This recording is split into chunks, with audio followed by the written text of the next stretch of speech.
How's it going, everyone? I'm Chase Lee reporting for DallasMoviescreens.com, and I got another movie to review for you guys, and that would be The Autopsy of Jane Doe. Now, I have never heard of this movie until, I think the middle of last year. I heard it was getting to all these festivals, especially Fantastic Fest, which is hosted by the Alamo Drafthouse. And I've been hearing great things about it, so I was really excited to hear that the Alamo Drafthouse in my area, Dallas, Texas, is going to be playing at the Richardson area. So if you're listening to this review and you are in the Dallas area, I'm going to recommend this movie because I was pleasantly surprised. And Alamo is one of my favorite theater chains. Just going to put that out there. I'm so glad it picks up weird, obscure movies. So let's get real and break this down, ladies and gentlemen.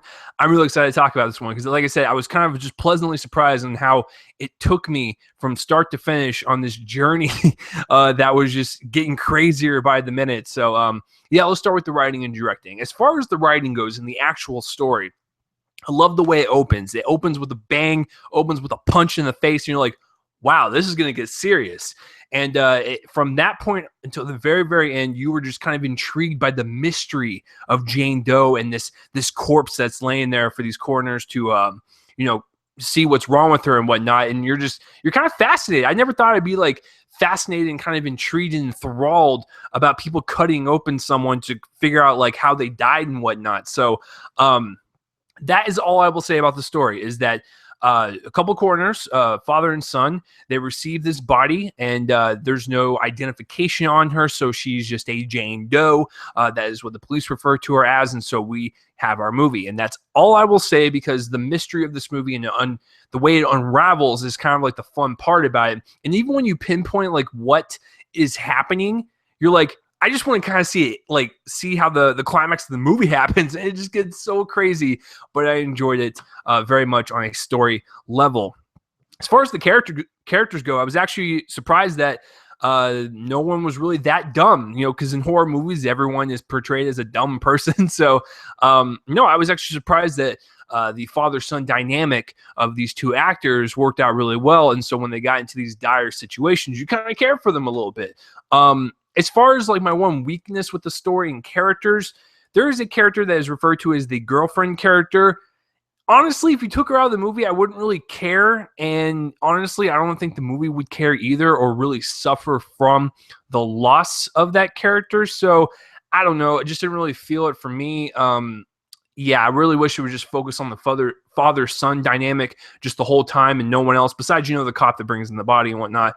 But, and then the second thing, I'm not going to say what it is because I don't want to spoil anything, but at the very end of the movie, there's one last shot, and it kind of does a common horror trope, and I'm like, oh, you guys are doing so good. I should have just left it on, the shot. Just don't add that little extra flavor to it to make it a traditional horror film. No, I didn't like that. But other than that, I really do appreciate the story, and the mystery kind of unravels. It's really fun.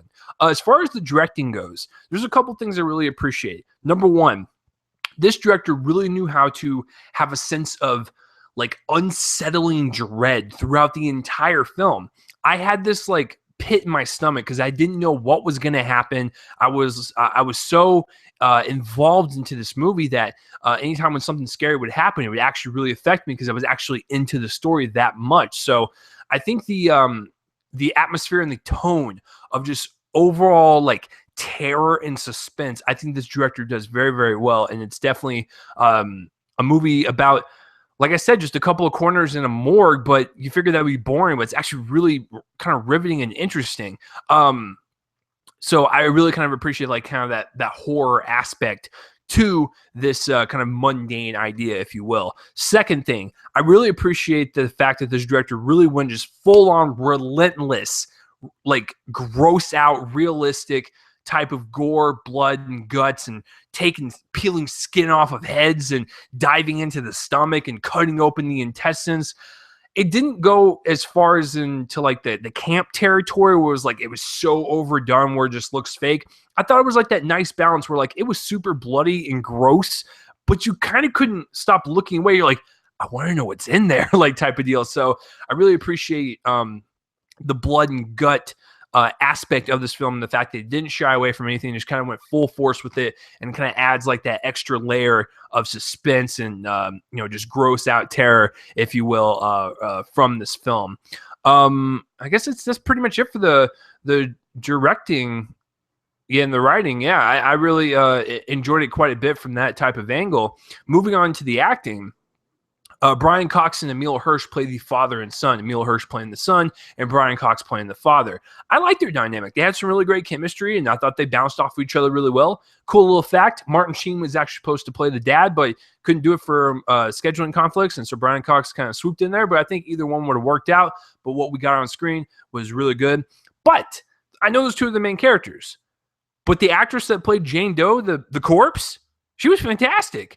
Listen, from what I've learned from last year with Swiss Army Man is that playing a corpse is not easy. And you might think like, oh, you just lie there and look dead. No, you have to convince the audience that what we're looking at is a corpse. So I really appreciate this actress's performance and the little expressions on her face were sometimes very frightening and disturbing, but at the same time, kind of sympathetic. Like, it was very weird how, when they were first cutting open into her, like, she would have like this pained look in her eyes as they were doing it. And like, that she's dead, but in your subconscious, you kind of think like, stop cutting her. Like, she's feeling that pain. You're like, she looks like she's hurting. So it was very interesting how the director kind of played with the facial expressions of the corpse as it progressed through the film and, show the pain and suffering at the beginning and then, become a little bit more disturbing towards the end. That's all I'll say. But I really do like the performance by the corpse. And then everyone else serviceable. No one really, stands out, but, they're serviceable for the end. Cinematography-wise, I really liked the lighting and the camera angles that were used throughout this film to really kind of show the claustrophobic nature of this morgue. It was kind of like in this like creepy, almost looking like a insane asylum vibe setting where you're like, I don't really want to go around that corner. Like, it looks creepy as hell. So I like and I appreciate the usage of contrast and darkness and the camera angles, and some of them were really creative with some of the places in the hallway that they would use and whatnot. So I thought some of the shots were very effective to kind of rise the terror and suspense in you. Here's my con, though. Some of them, a little too dark for my taste. I understood what they were going for and understood the effect they were going for with certain lighting angles and whatnot to kind of highlight what was going on, but not really show that much and kind of trick your mind a little bit. I get that, but it's the sequence in the middle. And that's all I'll say, where it was just a little too dark for my taste. But then again, I have glasses. Everything is dark and blind to me. Editing-wise, the movie's about an hour and a half. The movie flies by. I had no problem with the way it was constructed. I think it's a tightly edited movie because, like I said, opens up with a bang. It opens up on a crime scene. This cop is like, what happened here? There's a dead body in the basement. We got to take this to the morgue. And then here's our story. And from start to finish, you're just wondering, how is this going to end? What is it? What is Jane Doe? Who is Jane Doe? Like, you don't know what she is. You don't know who she is. Like, she's almost like this alien being almost that just kind of walks in there because she doesn't have any identification. So she's just a human body just sitting there with no clothes on. And you're just like, well, we got to figure this out. So, I really, I love the editing structure from start to finish. I was riveted the entire way through. The special effects were really well done, like I said, in the directing on how relentless it was in the gore and blood and how gratuitous it was not. It was at that like fine line where it didn't feel too campy, but it wasn't like, too underdone or whatever. Just, it was perfect. But I love the special effects of the corpse and the guts and the brains and the blood. And it was all well done practically. There was even some special effects, some computer effects thrown in there, and I thought they blended in very well with the practical, because that's what a good movie should do, is use the computer effects to enhance a scene without it feeling like it's computer and blending with the practical and you not even know it. Like, that's what a perfect definition of computer generated effects are. Overall, guys, I was highly surprised by this film. If you are a horror fan, check this out pronto. I think you'll like it. If you are squeamish, you don't like blood, guts, and corpses, basically, you will hate this movie. But for me personally, I am a horror fan, And I like this movie quite a bit. I really wish I would have saw it last year. It might have even made it into like a top 20 list, top 25 list. I did enjoy it quite a bit. So I think overall, I'm going to give The Autopsy of Jane Doe a solid B+. So what did you guys think of this movie? Have you even heard of it? Are you curious about it? Comment in the place from my face and let me know. And if you are in Dallas, it is playing at the Alamo Draft House here in Richardson. That's pretty cool. So, that is the review of The Autopsy of Jane Doe. So I'm Chase Lee, guys, reporting for DallasMovieScreens.com, and tune in next time for whatever I review next. And whatever you do not cut open Jane Doe. Stuff is going to happen. Bad stuff. All right, bye.